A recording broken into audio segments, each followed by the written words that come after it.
Hello guys, welcome back. A while ago I promised you a video about ColorOS and the basic setup tips for the global users. So here it is. I got my phone from Tradik Shenzhen, so the Google Play Store was already installed. But if you don't have it, you can grab it quickly from the App Store market. There is also a toggle in the settings for Google mobile services, like here, but I'm not sure if that alone installs the Play Store or just updates it. You will have to try it out yourself. And another thing, not all languages are available in the system settings. You've got, for example, I can show you. Go to settings.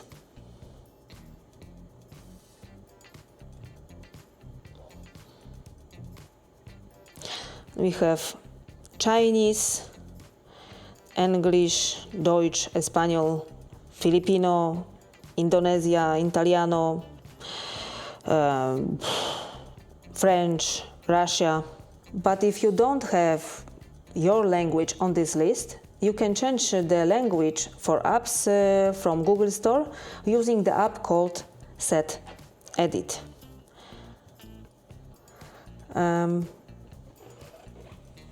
Just go to System Locals, and here you have to input the right code for your language. I will leave a list of supported codes and more info in the video description. And if you set your code, don't forget to restart your phone after doing that. Now there is a code for my country, because in my phone my language is Polish for apps from Google Store. So that's why the Polish will appear in some moments. And another case, Wear OS watches don't work with Chinese version of the software. I've seen some people on Reddit trying different tricks to connect them, but nothing appears to be 100% perfect yet. This should be kept in mind. And then timeline in a Google Maps doesn't work, no eSIM support, and I don't have a car myself, but friends told me Android Auto works out of the box. So let me know in the comments if it works for you. And important, for Android Auto to appear in the settings, like in my case, if I go in there and find Android Auto, you can see these options here. But for Android Auto to appear in the settings, you need to update this app from the Play Store to get it working at the beginning. The default voice assistant is Chinese Breno, and most AI features are related to it. So if you want more on that, check out my full review of the Oppo Find X8 Ultra, where I go over these AI features. You can install Google Gemini, like here. We can check it. How do you feel today? As an AI, I don't have feelings or emotions like humans do. I don't experience good... Okay, but you can speak with Google Gemini a bit, so it works. But to this Google Assistant work properly, make sure to install the app Speech Recognition and Synthesis. Is this app, like here. And if you are using voice search in Google Maps, don't forget to give it microphone access, or it won't work. So please keep it in mind. And another case, banking apps work fine. I've got Polish Alior Bank and Revolut installed. Everything runs okay, including fingerprint unlock and transfers. And then Google Pay works too. Just install the wallet. Here there is in Polish, sorry, but you can see there is my card. You have to add your card. Here we can see my transactions, but make sure to set Google Pay, in these settings, you go here, and here, make sure this default payment app is Google Pay. Then Gboard should come pre-installed if you ordered from places like Traditionzen, but if your phone still has the protective wrap and is fresh out of the box, the default keyboard will be Chinese. So install another one right away, like Gboard or SwiftKey. And also, just like with Vivo phones on Origin OS, the Chinese keyboard might still pop up somewhere, like you entering passwords. So in this case, you have to go to keyboard and input method, and you have to disable secure keyboard for passwords. If you do that, the Gboard will be everywhere. And now notifications. On Chinese phones, notifications aren't enabled by default. You need to turn them on manually for each app. For example, we go to apps. Okay, so we can take, for example, AliExpress. Manage app if unused. It should be disabled. Then battery usage, allow background activity. Then notifications, allow, lock screen, banner, ring, vibrate. But there is something else, categories. So you have to be careful. Notifications, lock screen, ring, turn on. Here there is transactions, push. So you have to be careful because there is the additional options, depends of the apps. So you have to turn on everything, what you need, of course. Permissions, notifications, location. It depends what the applications need, but there is other permissions. Here everything is not allowed, but sometimes the app needed.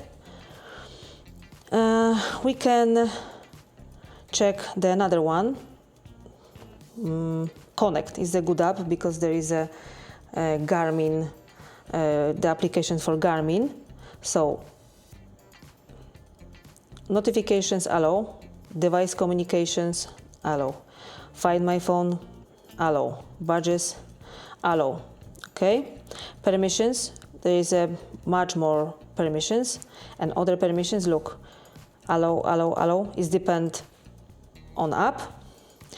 Auto revoke permissions, turn off, and the battery usage, allow background activity, is a basic.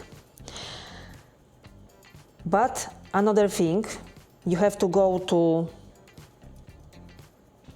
associated launch, and here you have to enable it for apps where you want to get messages normally. I have here many applications from which I want to receive messages, such Telegram, WhatsApp, Messenger, and etc. And then it's something like auto launch, but be careful because you can only pick 5 apps in one group, so choose wisely. And here I have Messenger, Teams, Telegram, WhatsApp, and Connect, and I suppose Gmail, InPost, and something else, X. And one more thing, use the lock icon to stop apps from being killed in the background. I have Garmin Connect and Echo Battery set up here, like this. If we're going there, you can see, okay, unlock, lock. And now the notifications should be okay, and you should get it right away without any delay. And now the Google Messages issue, because I have been getting questions like this about the Vivo. Google Messages work on the Oppo, also works in Google Messages RCS chats, but you have to set the Google app as default for messages. Now I have Polish, so you can see there is everything Polish language, but everything here, it works. And now batch notifications. If you go to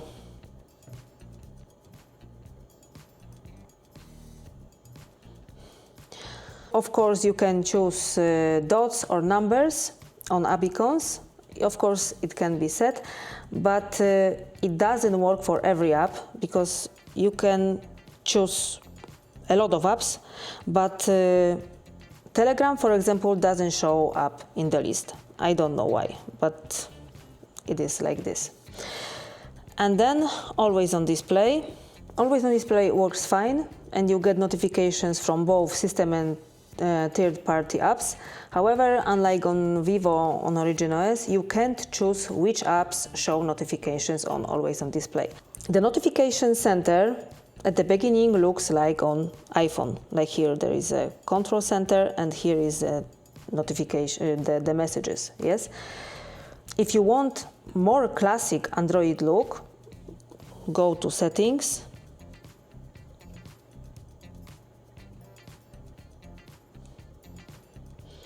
Notifications and Quick Settings, and Classic. And now there will be a classic look from Android phones. Swiping right on home screen shows you a bunch of Chinese news and info. And if you don't care about it, just type in the settings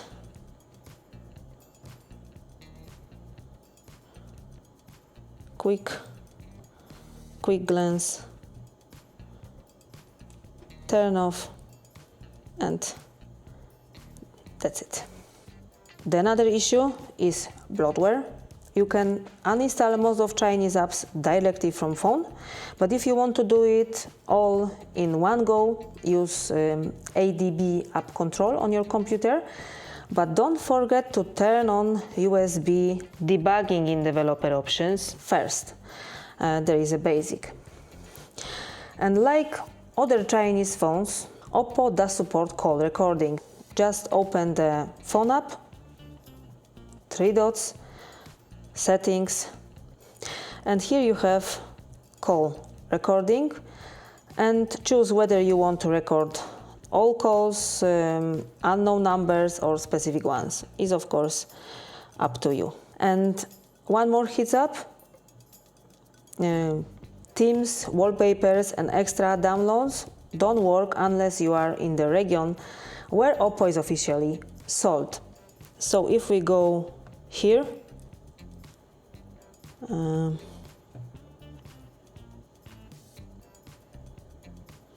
wallpaper and style, more themes.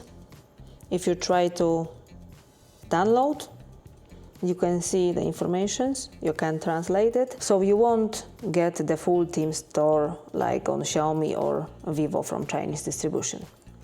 And finally, the Chinese characters still pop up here and there, like here you see.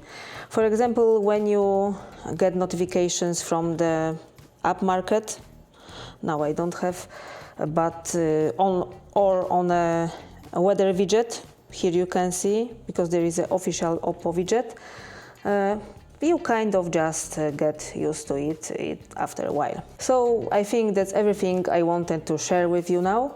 They are the key things to expect if you are buying a phone from Chinese distribution, and how to get it all set up for global use. Hope this video helps you out and makes it easier to decide if getting this Oppo for Chinese distribution is worth it for you or not. So take care, and we will see in the next videos. Bye.